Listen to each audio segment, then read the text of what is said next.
आज हमें पता चला कि भाई जो हमारे अंडे थे वो ख़राब हो चुके हैं, क्योंकि वो ऐसे नहीं रखे जाते, इसको हीट नहीं मिल सकती, क्योंकि ये नॉन फर्टाइल अंडे थे। क्योंकि जो हमारे पास दोनों पहले कॉकटेल थे वो दोनों ही फीमेल थी, उसका हमें पता बाद में चला।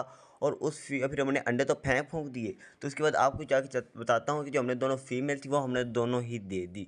तो उसको हमने दे के एक नई चीज़ लेके आए हैं, जो आपको अभी दिखाते हैं कि जो बड़ी अच्छी चीज़ है, मगर एक हमें सही मिली और दूसरी नहीं। वो है हमारे टीगर, इंडियन तोते भाई। इंडियन तोते हम दो लेके आए हैं भाई। एक तो सही है, मगर जो दूसरा है फीमेल, वो उसकी थोड़ा ख़राब हुआ है। जो फीमेल हम दे देंगे आज, या इसको हम देखेंगे दोस्त को देंगे, क्योंकि भाई इसको हमें किया नहीं जाता, मुझे ना इतना पता होता है कैसे करते हैं। तो इसी बात